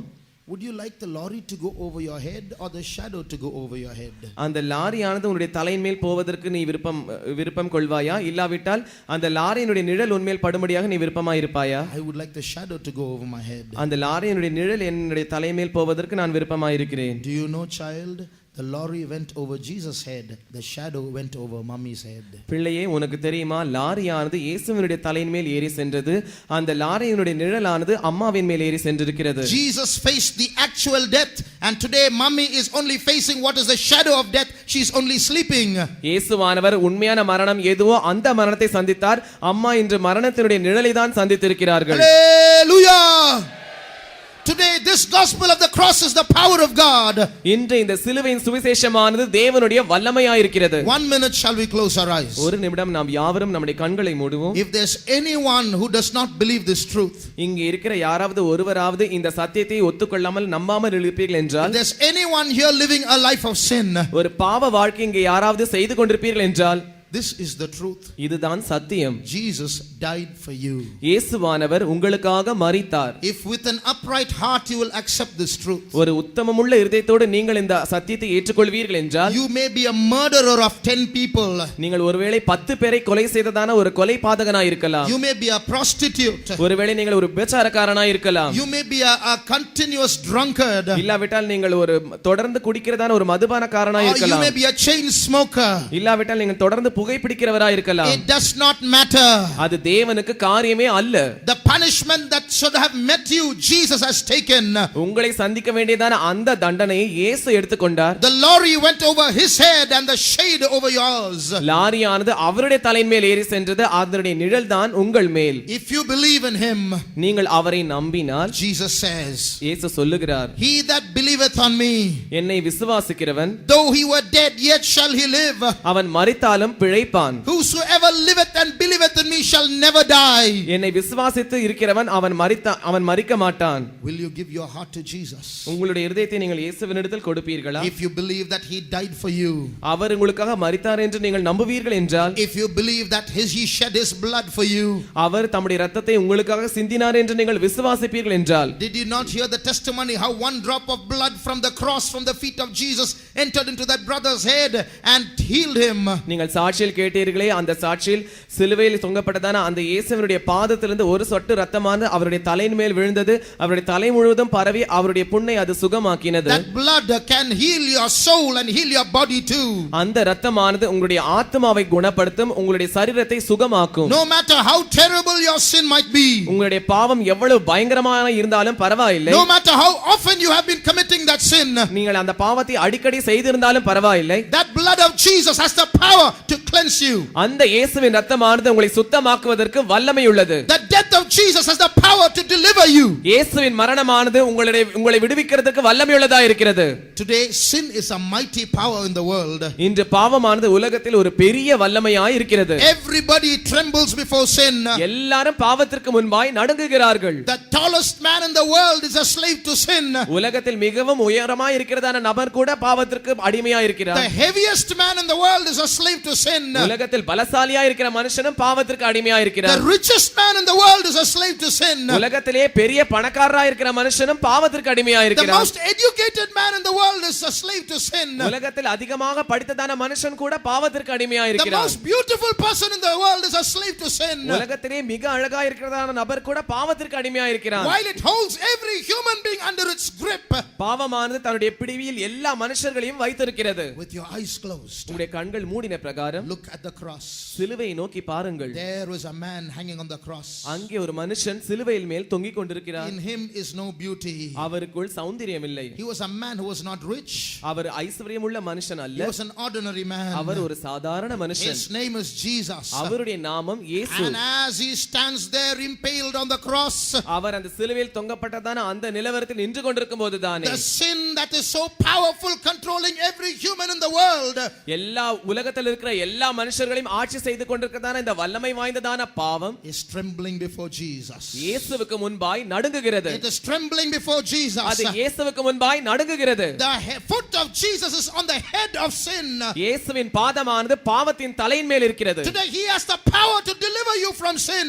இன்று பாவத்திலிருந்து உங்களை விடுதலையாக்குவதற்கு அவர் வல்லமையுள்ளவராய் இருக்கிறார். So with your eyes closed, எனவே உங்கள் கண்கள் மூடின பிரகாரம் look on the cross. அந்த சிலுவையை நோக்கி பாருங்கள். That's the only place in the universe where your sin can go. முழு அண்ட சராசரத்திலுமே உங்கள் பாவம் போகக்கூடியதான ஒரே ஒரு இடம் அந்த சிலுவை. That's the only place in the universe before which sin trembles. முழு அகிலாண்டத்திலுமே உங்களுடைய பாவம் நடுங்கக்கூடியதான ஒரே ஒரு இடம் அந்த சிலுவை. Come to the cross, dear brother. அருமையான சகோதரனே, அந்த சிலுவை அண்டை வா. Come to the cross, dear sister. அருமையான சகோதரியே, அந்த சிலுவை அண்டை வா. That sin that has been troubling you உங்களை தொந்தரவு படுத்திக் கொண்டிருக்கிறதான அந்த பாவம் is going to walk out of your life. உங்களுடைய வாழ்க்கையிலிருந்து அது போக போகிறது. That sickness that has been troubling you is going to walk out of your life. இதுவரைக்கும் உங்களை தொந்தரவு படுத்திக் கொண்டிருக்கிறதான அந்த வியாதியானது உங்களை வாழ்க்கை விட்டு போக போகிறது. Just like David went towards Goliath and Goliath went towards David. எப்படி தாவீது கோலியாத்தை நோக்கி சென்றானோ, கோலியாத் தாவீதை நோக்கி சென்றானோ, as sin walked towards Jesus, Jesus walked towards sin. பாவமானது இயேசுவை நோக்கி கொண்டு செல்கிறது, இயேசுவானவர் பாவத்தை நோக்கி வந்து கொண்டிருக்கிறார். Sin took nails and crucified Jesus on the cross. பாவமானது ஆணிகளை எடுத்து சிலுவையின் மேல் இயேசுவை அறைந்து விட்டது. And then Jesus bled to death. அந்த இடத்தில் இயேசுவானவருக்கு ரத்தம் வழிந்து வழிந்து கடைசியில் அவர் மரித்து போய்விட்டார். And sin thought that is the end. அப்பொழுது பாவமானது இப்படி நினைத்துக் கொண்டது இதுதான் அவருடைய முடிவு என்று. Oh, now I am in power. இப்பொழுது நான் தான் வல்லமையுள்ளவனாய் இருக்கிறேன். The throne is mine. சிங்காசனம் என்னுடையது. Every human being is mine. ஒவ்வொரு மனுஷ பிறவியும் எனக்குரியவர்கள். But you know what Jesus did? ஆனால் இயேசுவானவர் என்ன செய்தார் என்று உங்களுக்கு தெரியுமா? His body died. அவருடைய சரீரம் மரித்தது. But his soul was alive. ஆனால் அவருடைய ஆத்துமாவோ உயிரோடு இருந்தது. Sin could not touch his soul. பாவமானது அவருடைய ஆத்துமாவை தொட முடியவில்லை. In his soul, you know what where he went? அவருடைய ஆத்துமாவை வைத்துக்கொண்டு அவர் எங்கே சென்றார் என்று உங்களுக்கு தெரியுமா? Satan was sitting on the throne in hell. சாத்தானானவன் பாதாளத்தில் சிங்காசனத்தின் மேல் வீற்றிருந்தார். I have taken the victory. நான் ஜெயம் பெற்றேன். Jesus is crucified. இயேசுவானவர் சிலுவையில் அறையப்பட்டார். Jesus is dead. இயேசு மரித்து போய்விட்டார். Now the world is mine. இப்பொழுது உலகம் என்னுடையது. Suddenly a light shone in hell. திடீரென்று பாதாளத்தில் ஒரு வெளிச்சம் பிரகாசித்தது. Jesus came down. இயேசுவானவர் இறங்கி வந்தார். Came down into hell. பாதாளத்திற்குள் இறங்கி வந்தார். Satan froze. All the demons in hell froze. சாத்தானும் அந்த பாதாளத்தில் இருக்கிறதான அத்தனை பிசாசுகளும் அதிர்ச்சியில் உறைந்து போய்விட்டது. They all stood there. அவர்கள் எல்லாரும் அப்படியே அங்கே நின்றார்கள். Jesus was not dead. He is there in front of us. இயேசுவானவர் மரித்து போகவில்லை. இப்பொழுது நம் முன்பாக உயிரோடு நின்று கொண்டிருக்கிறாரே. Behind the throne, அந்த சிங்காசனத்திற்கு பின்பாக a big key was hanging. ஒரு பெரிய திறவுகோலானது தொங்கிக் கொண்டிருந்தது. A bunch of keys were hanging. திறவுகோல்கள் தொங்கிக் கொண்டிருந்தது. What was those keys? அந்த சாவிகள் என்ன? The keys of hell and of death. பாதாளத்திற்கும் மரணத்திற்கும் உரிய திறவுகோல்கள். As all of hell, every demon in hell froze, standing where they were, as Satan froze in his seat. முழு பாதாளமும் பாதாளத்தில் இருக்கிறதான அத்தனை பிசாசுகளும் எங்கே இருந்தார்களோ அங்கே நின்று கொண்டு பிசாசானவன் தன்னுடைய சிங்காசனத்தில் அதிர்ச்சியில் உறைந்து போய் உட்கார்ந்து கொண்டிருக்கும் போது Jesus went past the throne and took those keys. இயேசுவானவர் அந்த சிங்காசனத்தை கடந்து சென்று அந்த திறவுகோல்களை தம்முடைய கையில் எடுத்தார். He walked out of hell. அவர் பாதாளத்தை விட்டு வெளியே வந்தார். No soldier could stop him. எந்த போர் சேவகனும் அவரை நிறுத்த முடியவில்லை. No demon could stop him. எந்த பிசாசும் அவரை நிறுத்த முடியவில்லை. No stone could stop him. எந்த கல்லும் அவரை நிறுத்த முடியவில்லை. No government seal could stop him. எந்த அரசாங்க முத்திரையும் அவரை நிறுத்த முடியவில்லை. Jesus rose up from the dead. இயேசுவானவர் மரித்தோரிலிருந்து உயிரோடு எழுந்தார். Hallelujah. Behold, I am alive forevermore. இதோ நான் சதா காலங்களிலும் உயிரோடு இருக்கிறேன். And I have the keys of hell and of death. மரணத்திற்கும் பாதாளத்திற்கும் உரிய திறவுகோல்களை நான் வைத்திருக்கிறேன். Dear brother, dear sister, அருமையான சகோதரனே சகோதரியே, you do not have to go to hell. நீங்கள் பாதாளத்திற்கு போக வேண்டிய அவசியமில்லை. No demon can take you to hell. எந்த பிசாசும் உங்களை பாதாளத்திற்கு கொண்டு போக முடியாது. No witchcraft can kill you. எந்த மந்திரவாதமும் உங்களை கொலை செய்ய முடியாது. Why? ஏன்? Because Jesus has the keys. ஏனென்றால் இயேசுவினிடத்தில் அந்த சாவிகள் இருக்கிறது. If you come to Jesus, நீங்கள் இயேசுவினிடத்தில் வருவீர்கள் என்றால், and give your heart to Jesus, உங்களுடைய இருதயத்தை இயேசுவினிடத்தில் தருவீர்கள் என்றால், He has the authority to pull death out of your life. உங்களுடைய வாழ்க்கையிலிருந்து மரணத்தை எடுப்பதற்கு அவருக்கு அதிகாரம் இருக்கிறது. He will save you from hell. அவர் உங்களை பாதாளத்திலிருந்து ரட்சிப்பார். And He will give you a peace that no one in this universe can give you. இந்த அண்ட சராசரத்திலும் ஒருவராலும் தரக்கூடாததான சமாதானத்தை அவர் உங்களுக்கு தருவார். Give your heart to Him. அவரிடத்தில் உங்களுடைய இருதயத்தை நீங்கள் கொடுங்கள். You will experience the most beautiful thing that can ever happen in your life. இதுவரைக்கும் நீங்கள் உங்கள் வாழ்க்கையில் அனுபவித்திராததான ஒரு அழகான சம்பவத்தை நீங்கள் அனுபவிப்பீர்கள். That's the turning point in your life. அதுதான் உங்களுடைய வாழ்க்கையில் வருகிறதான திருப்புமுனை. Jesus has come to be your savior. இயேசுவானவர் உங்களுடைய இரட்சகராய் இருக்கும்படியாய் வந்திருக்கிறார். This is our message, dear brother, dear sister. அருமையான சகோதரனே சகோதரி, இதுதான் எங்களுடைய செய்தி. If your heart is upright before Him, உங்களுடைய இருதயமானது அவருக்கு முன்பாக உத்தமமாய் இருக்கும் என்றால், then He is going to come to show His strength and His power in your life. அவர் தம்முடைய வல்லமையும் பலத்தையும் உங்களுடைய வாழ்க்கையில் காண்பிக்கும்படியாய் வருவார். His eyes are running to and fro throughout the whole earth. அவருடைய கண்களானது பூமி எங்கும் சுற்றி உலாவிக் கொண்டிருக்கிறது. He is looking for a chance to show Himself strong on the behalf of upright people. உத்தமமான ஜனங்களுடைய சார்பில் தம்முடைய வல்லமையை காண்பிக்கும்படியாக அவர் தருணத்தை எதிர்பார்த்து கொண்டிருக்கிறார். Let's forget the uprightness of the people of this world. இந்த உலகத்தில் இருக்கிற ஜனங்களுடைய உத்தமத்தை நாம் மறந்து விடுவோம். Let our eyes be open once again. மறுபடியும் நாம் நம்முடைய கண்களை திறப்போம். Let's ask ourselves this question. இந்த கேள்வியை நம்மை பார்த்தே நாம் கேட்போம். Children of God, தேவ பிள்ளைகளே, people who have accepted Jesus already, ஏற்கனவே இயேசுவை ஏற்றுக்கொண்டவர்கள், is our heart upright? நம்முடைய இருதயம் உத்தமமாய் இருக்கிறதா? When God speaks to us, தேவன் நம்மோடு கூட பேசும்போது we accept the truth. நாம் சத்தியத்தை ஏற்றுக்கொள்கிறோமா? When Jesus asks you to put away your TV sets, உங்களுடைய டிவியை நீங்கள் வீட்டை விட்டு விலக்கி வைக்க வேண்டும் என்று இயேசு உங்களை பார்த்து சொல்லும்போது, or if the Lord asks you to come out and step out to serve him, இல்லாவிட்டால் நீங்கள் வந்து அவருக்கு ஊழியம் செய்ய வேண்டும் என்று அவர் உங்களை பார்த்து அழைக்கும் போது, what is your response? உங்களுடைய பதில் என்னவா இருக்கிறது? Are you trying to give an excuse? நீங்கள் ஏதோ சாக்கு போக்கு சொல்ல முயற்சிக்கிறீர்களா? Or are you trying to justify what you're saying or what you're doing? இல்லாவிட்டால் நீங்கள் என்ன செய்கிறீர்களோ என்ன சொல்லுகிறீர்களோ அது நியாயம்தான் என்று நியாயப்படுத்துகிறீர்களா? Or are you trying to say no, that's not God speaking to me, that's God speaking to someone else? இல்லை என்றால் அது தேவன் என்னோடு கூட பேசவில்லை, வேறு யாரோடு கூட பேசிக் கொண்டிருக்கிறார் என்று நீங்கள் சொல்ல முயற்சிக்கிறீர்களா? Or if you don't like the message, are you going to attack the messenger? இல்லாவிட்டால் செய்தி உங்களுக்கு விருப்பமில்லை என்றால் செய்தியாளரை தாக்க போகிறீர்களா? Then our heart is not upright. அப்படியாக இருக்கும் என்றால் நம்முடைய இருதயமானது உத்தமமாய் இல்லை. No matter how difficult the truth might be, சத்தியமானது எவ்வளவு கடினமுள்ளதா இருந்தாலும் பரவாயில்லை. if we are upright, we will receive it. நாம் உத்தமம் உள்ளவர்களாய் இருந்தால் நாம் அதை ஏற்றுக்கொள்வோம். If we are upright, we will love it. நாம் உத்தமம் உள்ளவர்களாய் இருந்தால் அதை நேசிப்போம். No matter how difficult it might be, அது எந்த அளவுக்கு கடினமுள்ளதா இருந்தாலும் பரவாயில்லை. we won't find fault with the truth or the speaker. We will say, Lord, give me the grace, Lord. நாம் சத்தியத்தில் குற்றம் கண்டுபிடிக்க மாட்டோம், சத்தியம் சொல்லுகிறவர் பேரில் குற்றம் கண்டுபிடிக்க மாட்டோம். ஆண்டவரே, நீர் என்னுடைய இருதயத்தை மாற்றும் என்று நாம் ஆண்டவரிடத்தில் கேட்போம். If God is speaking to you about some wrong relationship in your life, உங்களுடைய வாழ்க்கையில் ஏதோ ஒரு தவறான உறவு இருக்கிறதை பற்றி தேவன் உங்களோடு கூட பேசுவார் என்றால், if there's some young person here and indulging in some carnal relationship, இங்கே இருக்கிறதான ஏதோ ஒரு வாலிப நபர் ஏதோ ஒரு மாம்ச பிரகாரமான உறவில் அவர் ஈடுபட்டு கொண்டிருப்பார் என்றால், and the word of God is visiting you, convicting you that this is not of God, it's not the will of God, it's wrong. தேவனுடைய வார்த்தையானது உங்களை வந்து சந்திக்கிறது, அது உங்களை குத்தி பேசுகிறது, இது தேவனுடைய சித்தம் அல்ல, நீங்கள் செய்வது தவறு. What's your heart saying? உங்களுடைய இருதயம் இதற்கு என்ன சொல்லுகிறது? If you don't like the message, attack the messenger. உங்களுக்கு செய்தி விருப்பமில்லை என்றால் செய்தியாளரை தாக்க வேண்டுமா? Are you trying to justify yourself? நீங்கள் உங்களை தாங்களே நியாயப்படுத்திக் கொள்கிறீர்களா? Are you looking for a verse in the Bible where your wrong can be made right? இல்லாவிட்டால் உங்களுடைய தவறானது சரிப்படுத்திக் கொள்வதற்காக நீங்கள் வேதத்தில் அதற்கு ஆதாரமாக ஒரு வசனத்தை தேடிக் கொண்டிருக்கிறீர்களா? Be not deceived. If your heart is not upright, you may find such a verse, but you'll only fall and be broken and snared and taken, as the Bible says. நீங்கள் வஞ்சிக்கப்பட்டு போக வேண்டாம். உங்களுடைய இருதயமானது உத்தமமாய் இல்லை என்றால் அப்படிப்பட்ட வசனத்தை கண்டுபிடிப்பீர்கள். ஆனால் அந்த வசனமானது நீங்கள் கண்ணில் மாட்டிக்கொள்ளும்படியாக செய்யும், உங்களை விழ வைக்கும், பாதாளத்திற்கு உங்களை கொண்டு போகும். These are the last days. இவைகள் கடைசி நாட்கள். In the world there are two groups of people. உலகத்தில் இரண்டு கூட்ட ஜனங்கள் இருக்கிறார்கள். One group of people are lovers of truth.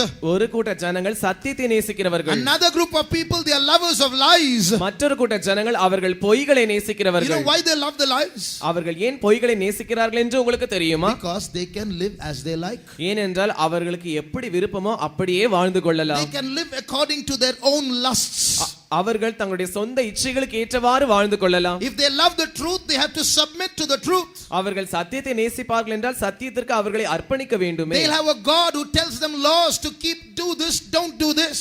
அவர்களுக்கு ஒரு தேவன் இருக்கிறார், நீங்கள் இதை செய்ய வேண்டும் அதை செய்யக்கூடாது என்று அவர்களுக்கு ஒரு பட்டியலை தருகிறார். So they throw that God out so that they can love lies and live as they like. எனவே அந்த தேவனை அவர்கள் தூர எறிந்துவிட்டு பொய்களை நேசித்துக் கொண்டு அதற்கேற்றவாறு அவர்கள் வாழுவதற்கு விருப்பம். Very soon God is going to leave this world. அதி சீக்கிரத்தில் தேவனானவர் இந்த உலகத்தை விட்டு போக போகிறார். Today the presence of God is in this world. இன்று தேவனுடைய சமூகமானது இந்த உலகத்தில் இருக்கிறது. Today the presence of God is in this ground. இன்று தேவனுடைய சமூகமானது இந்த மைதானத்தில் இருக்கிறது. Today the presence of God is around you.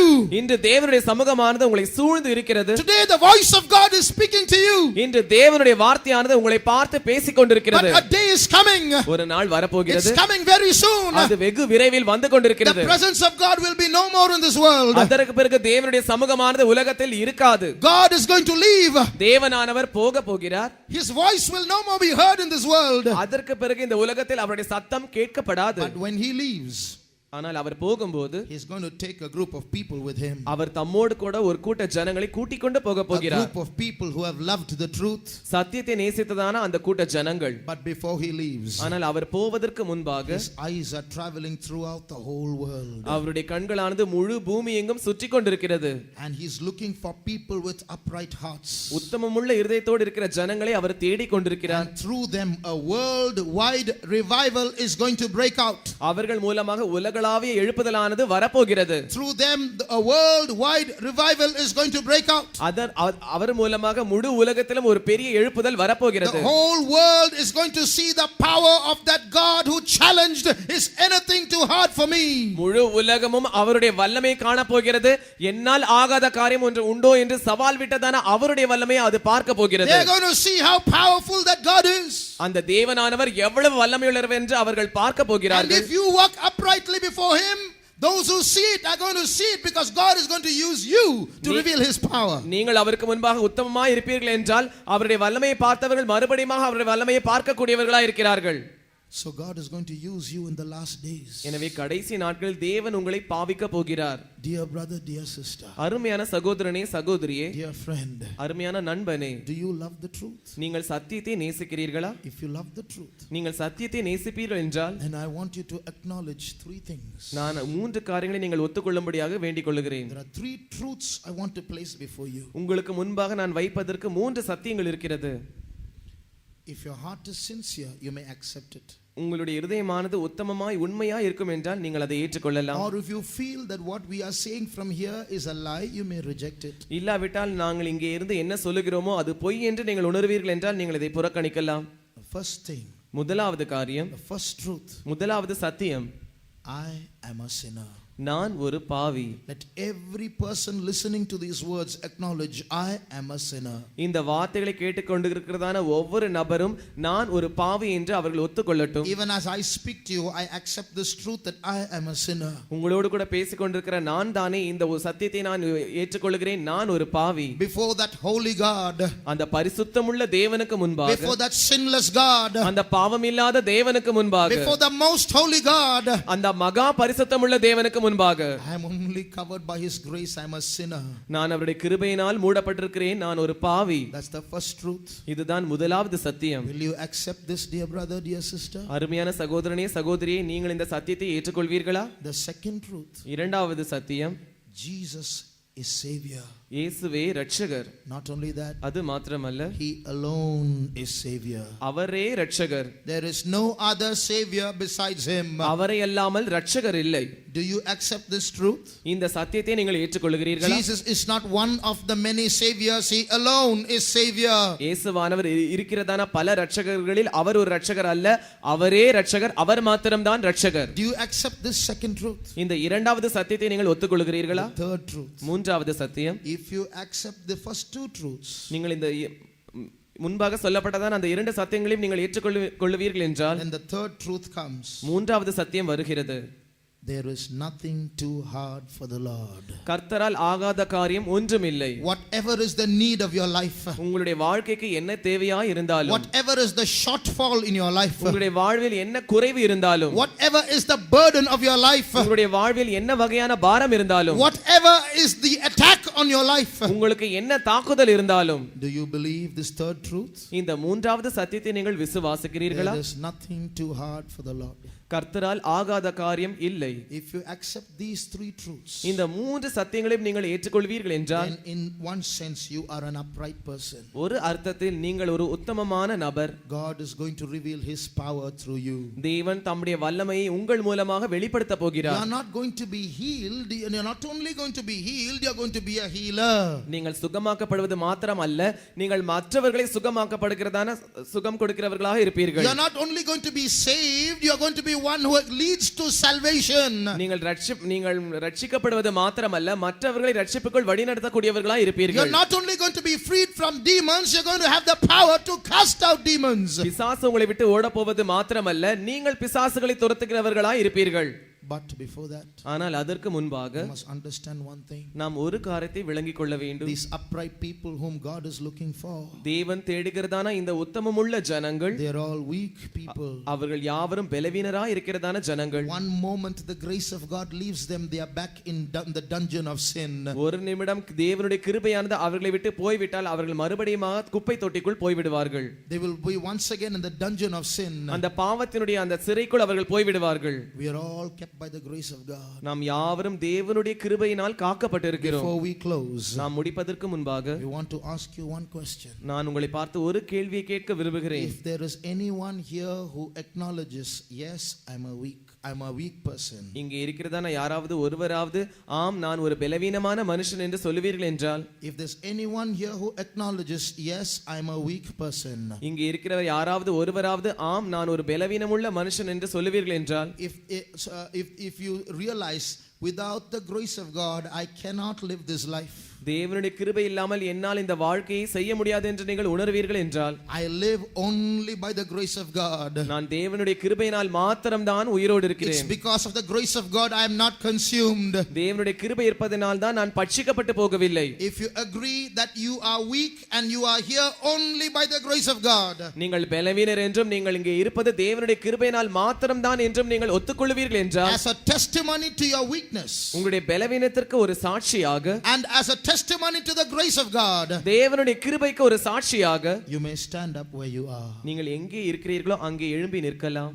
If you are strong within yourself, you need not stand up, please. நீங்கள் உங்களுக்குள்ளே பலமுள்ளவர்களாய் இருப்பீர்கள் என்றால் நீங்கள் தயவு செய்து எழுந்து நிற்க If you வேண்டாம். feel that you can manage without God, you can be seated where you are. தேவன் இல்லாமலே நான் என்னுடைய வாழ்க்கையை சமாளித்துக் கொள்ள முடியும் என்று நீங்கள் நினைப்பீர்கள் என்றால் நீங்கள் அப்படியே உட்கார்ந்திருக்கலாம். If you feel that you have a lot of self strength, you can be seated where you are. எனக்கு அதிகமாக சுய பலம் இருக்கிறது என்று நீங்கள் உணர்வீர்கள் என்றால் நீங்கள் எழும்ப வேண்டாம், உட்கார்ந்தே இருக்கலாம். If you think by your experience you can carry on in life, then you can be seated where you are. உங்களுடைய அனுபவங்களின் மூலமாக நான் என்னுடைய வாழ்க்கையில் முன்னேறுவேன் என்று நீங்கள் நினைப்பீர்கள் என்றால் நீங்கள் உட்கார்ந்தே இருக்கலாம். If you think your wisdom will help you, you can be seated where you are. உங்களுடைய ஞானம் உங்களுக்கு உதவி செய்யும் என்று நீங்கள் நினைப்பீர்கள் என்றால் நீங்கள் அப்படியே உட்கார்ந்து இருக்கலாம். But if you are weak, ஆனால் நீங்கள் பலவீனராய் இருப்பீர்கள் என்றால், you say, Lord, I cannot, ஆண்டவரே என்னால் முடியாது என்று நீங்கள் சொல்லுவீர்கள் என்றால், then you may stand up. அப்பொழுது நீங்கள் எழும்பி நிற்கலாம்.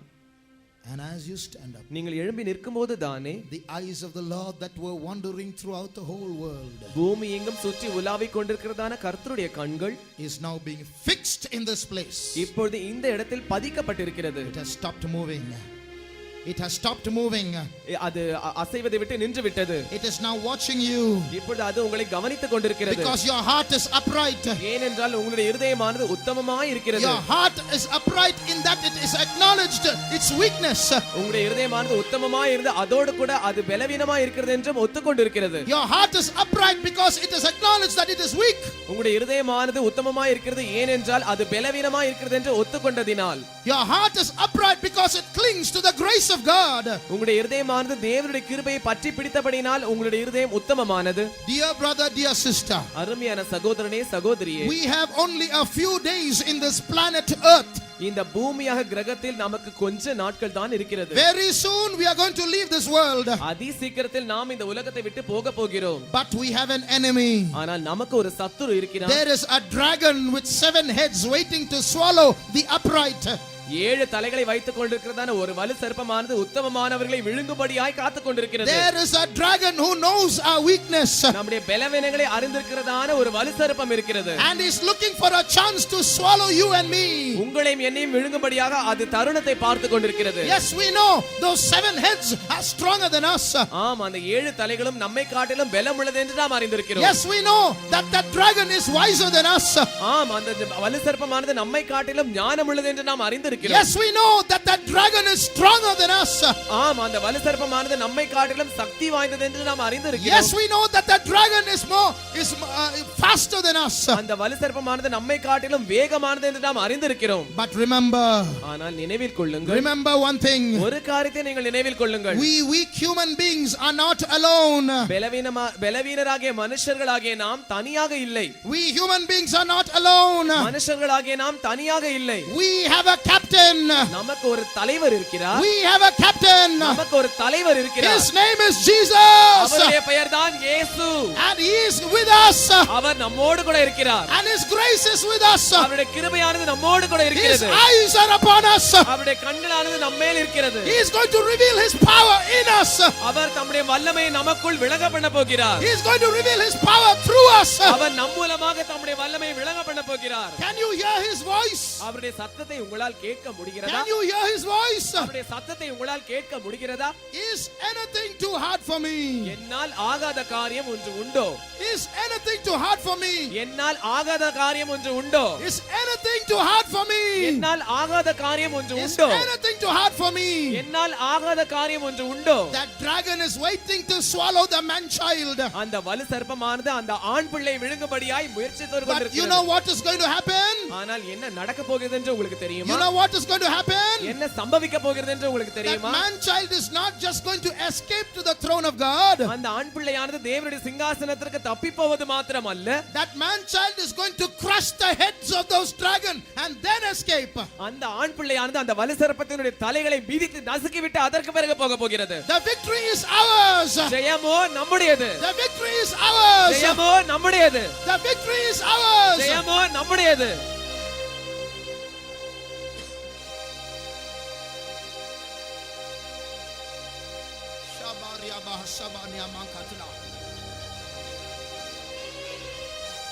The eyes of the Lord are upon the weak ones. கர்த்தருடைய கண்களானது பலவீனராய் இருக்கிறீர்களே உங்கள் மேல் இருக்கிறது. The eyes of the Lord are upon the weak ones because they are upright before God. கர்த்தருடைய கண்களானது பலவீனராய் இருக்கிறவர்கள் மேல் இருக்கிறது.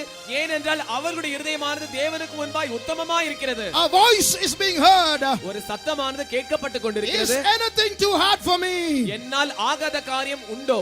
From the voice, a power is coming down. அந்த சத்தத்திலிருந்து ஒரு வல்லமையானது இறங்கி வந்து கொண்டிருக்கிறது. From the voice, a power is coming அந்த down. சத்தத்திலிருந்து ஒரு வல்லமையானது இறங்கி வந்து கொண்டிருக்கிறது. A power to save. ரட்சிக்கிறதுக்கான வல்லமை, A power to conquer. Conquer. மேற்கொள்வதற்கு இருக்கிறதான வல்லமை, A power to crush the head of Satan. சாத்தானுடைய தலையை நசுக்குவதில் இருக்கிறதான வல்லமை, A power to heal. சுகமாக்க கூடியதான வல்லமை. Receive the power. அந்த வல்லமையை பெற்றுக்கொள்ளுங்கள். Receive the power. வல்லமையை பெற்றுக்கொள்ளுங்கள். இந்த கூட்டம் இன்னும் சில நிமிடங்களில் முடிவடையும். Beloved, this meeting will conclude in a few moments. இந்த கடைசி ஒரு சில நிமிஷங்களுக்குள்ளே கர்த்தருடைய அந்த மகா பராக்கிரமத்தை உங்கள் வாழ்க்கையிலே நீங்கள் அனுபவிக்க போகிறீர்கள். Within these few minutes, you are going to experience the mighty power of God. பாருங்கள், ஒரு முறை கூட நான் சொல்லுகிறேன். I tell you once more. கர்த்தர் சாத்தானிடத்தில் ஒரு கேள்வியை கேட்டார். The Lord asked Satan a question. சாத்தானே, Satan, நீ எங்கிருந்து வருகிறாய்? where are you coming from? அவன் சொன்னான், உலகமெங்கும் சுற்றி திரிந்து வருகிறேன். I have gone throughout the whole world. பாருங்கள், உலகமெங்கும் சுற்றி திரிந்து வருகிறேன். He goes throughout the whole world தீமை செய்யும்படியாக, to do evil, ஆத்துமாக்களை அழிக்கும்படியாக, to destroy souls, வியாதியினாலே சோர்வுறச் செய்யும்படியாக, to make people weary with sickness, ஜனங்களுக்கு தீமை செய்யும்படியாக, to do evil upon people, தேவனுடைய பிள்ளைகளை அழிக்கும்படியாக, to destroy the people of God. சாத்தான் சொல்லுகிறான், நான் உலகமெங்கும் சுற்றி திரிந்து வருகிறேன். I'm wandering throughout the whole world, he says. மறுபக்கத்திலே On the other side, இப்பொழுது நாம் படித்த வண்ணமாக, as we sang just now, கர்த்தருடைய கண்கள் the eyes of the Lord, பூமியெங்கும் உலாவிக் கொண்டிருக்கிறது. the eyes of the Lord are going throughout the whole world. சாத்தானே, Satan, நீ என் ஜனத்திற்கு என் பிள்ளைக்கு தீமை செய்யும்படியாக பூமி எங்கும் உலாவிக் கொண்டிருக்கிறாய். you are going throughout the whole world to do evil against my child. ஆனால் கர்த்தர் சொல்லுகிறார், But the Lord says, என் பிள்ளைக்கு நான் உதவி செய்யும்படியாக பூமி எங்கும் உலாவிக் கொண்டிருக்கிறேன். I am going throughout the whole world to help my people. நீ அநேகம் தரம் உன்னிடத்தில் கேள்வி கேட்ட ஒரு கேள்வி கர்த்தர் உனக்கு அதை வெளிப்படுத்துகிறார். The Lord is giving you, revealing to you the question that you have been asking many times. நான் உத்தமனாக ஜீவிக்க முடியுமா? Can I live an upright life? ஒரு நேரடியான ஒரு பதில் கர்த்தர் தருகிறார். God is giving you a direct answer. கிருபையினால் முடியும். By the grace of God it's possible. Amen. Hallelujah. la katira bakatula kasala bakatula kalaba.